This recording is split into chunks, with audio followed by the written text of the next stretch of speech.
Ассалаумағалейкум достар, сіздермен бірге мен Әділ. Бүгінгі видеода мен сіздерге 4000 сағатты қалай тез жинауға болады, сол туралы айтатын боламын. Видеоны соңына дейін көреміз, соңында ең оңай жолын айтамын.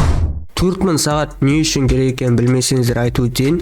YouTube'да монетизация қосу үшін 1000 подписчикпен 4000 сағат керек. Осылар болғаннан кейін сіздер монетизацияға заявка беріп, монетизацияны қоса аласыздар. Монетизация қосқаннан кейін сіздер YouTube'дан ақша таба аласыздар. 4000 сағат соңғы 12 айда жиналу керек. Бүкіл видеоңызды қосқан кезде 4000 сағат шығу керек. 4000 сағатты қайдан қарауды білмесеңіздер, сіздерге айтып өтейін. YouTube'қа кіресіздер, содан кейін Творческий студияны басасыздар, және де монетизация вкладкасынан қарай аласыздар. Сізде общий қанша сағат бар екенін.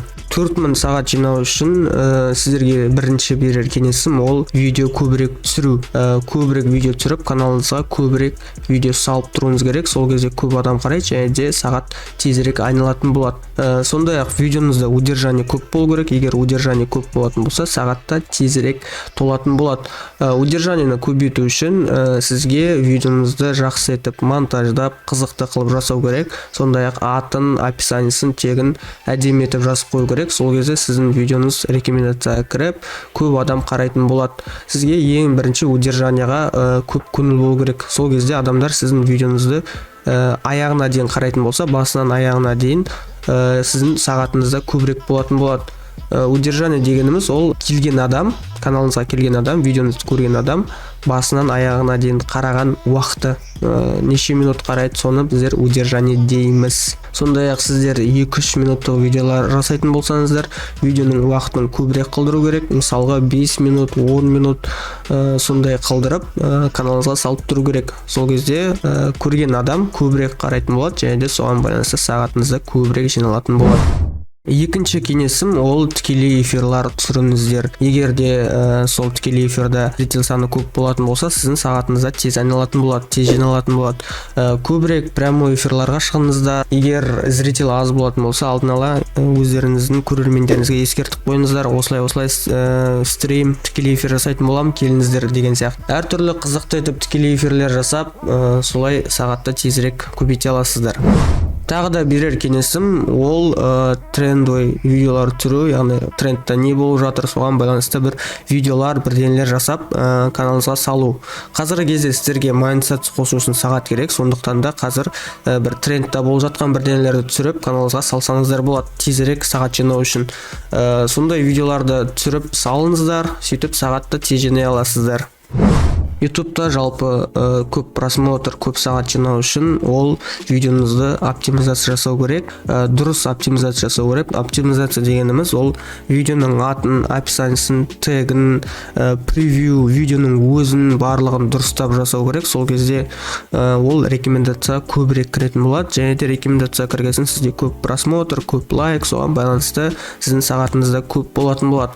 Осыған көп көңіл бөлген дұрыс. Жалпы видеоның оптимизациясына балансты, видеоның өзіне удержание көп болу керек. Удержание көп болу үшін сізге видеоңызды қызықты қылдырып жасап қою керек, монтажға көп көңіл бөлу керек. Соның бәрін жасайтын болсаңыздар, сіздің сағатыңыз тез жиналатын болады. Достар, сіздерге видеоға оптимизация жасауға осындай Udemy дейтін керемет бір сервис ұсынғым келеді. Бұл сервис не істейді? Бұл сервис YouTube'дағы ключевой сөздермен трендовый видеоларды көрсетеді. Яғни YouTube'дағы соңғы трендтағы видеоларды, және де мысалға сіздер бір тема бойынша видео түсірейін деп жатсыздар, сол теманың YouTube'дан іздеп көресіздер, және қаншалықты ол тема актуальны, мысалға соңғы айда қанша адам қарады, қанша адам іздеді, қанша пайыз конкуренция бар, соның бәрін осы жақтан алуға болады. Бір сөзбен видеоға көмектеседі, видеоның дамуына. Қазір сіздерге толық көрсетемін.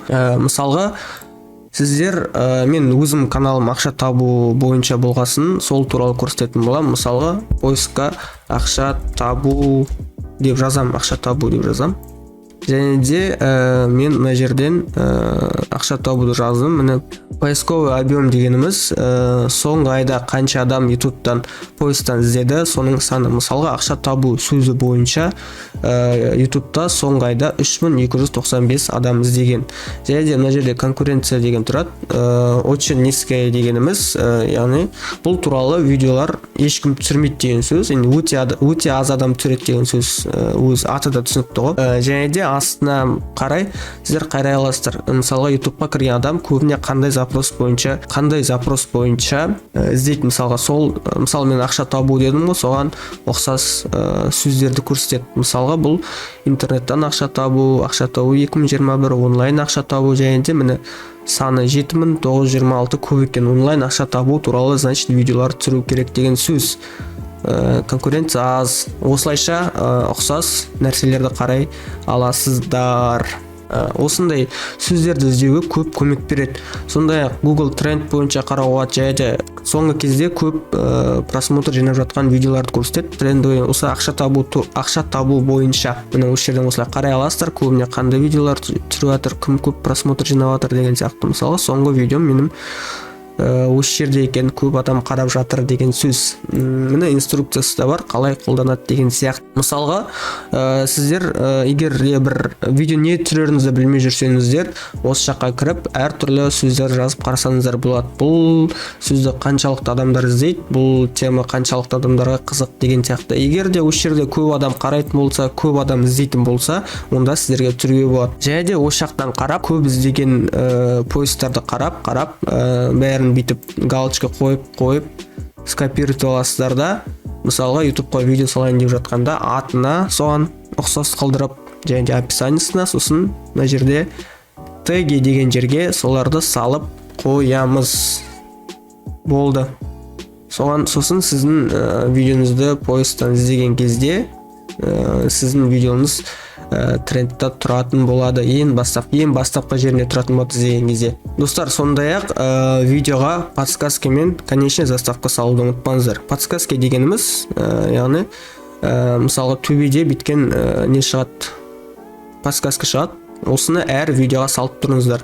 Және де соңына конечная заставка салыңыздар. Бұл да дополнительно көмектеседі просмотр жинауға. Мысалға, сіздің видеоңызды қарап болды соңғы, және де соңғы басқа видеолар шығады. Сол жаққа адамдар кету арқылы сіздер сағаттың уақытын тоже көбейте аласыздар. Және де превью, тағы бір айтып кетерім, ол превью қызық болу керек. Егер де превьюді жақсы қызықты қылдырып жасасаңыздар, сізге көп адам видеоға басатын болады, енді сол превьюді көріп. Мысалға, менде значок бойынша 9%, бұл бүтін жаман емес, жақсы көрсеткіш деп ойлаймын. Мысалға, менде 9%, осыны көбірек қылдырған дұрыс. Сол кезде көп адам сіздің видеоңызға басып қарайтын болады. Ал енді достар, ең оңай жолын айтайын. Егер де сіздер видеолар түсіргілеріңіз келмесе, манағы айтқан бәрін жасаларың келмесе, сіздерге ең оңай жолы бар. Мен сіздерге сағат жинап бере аламын. Әрине тегін емес, бағасын сіздерге айтатын болам. Өзім майндсетсіні 4-5 күнде жинап берем. 4000 сағатты 4-5 күннің ішінде сіздерге жинап беремін. Сіздерден бар болғаны каналыңызда 1 сағаттық видео болу керек. Болды, мен сіздерге 4000 сағат жинап бере аламын. Тек қана 4000 емес, 1000 болсын, 2000 болсын, қанша сағат керек, сонша сағат жинап бере аламын. Төмендегі сілтеме арқылы өтіп маған ВК-дан жазсаңыздар болады, немесе экранда көріп тұрған WhatsApp номерге хабарлассаңыздар болады. Сондай-ақ достар, мен YouTube каналдар алам, яғни 1000 подписчиктен жоғары канал болса, маған жазыңыздар, каналыңызды қарайым, ұнаса алам. Монетизация қосылған және қосылмаған бәрібір. 1000 жазылушыдан жоғары канал болса, жазыңыздар.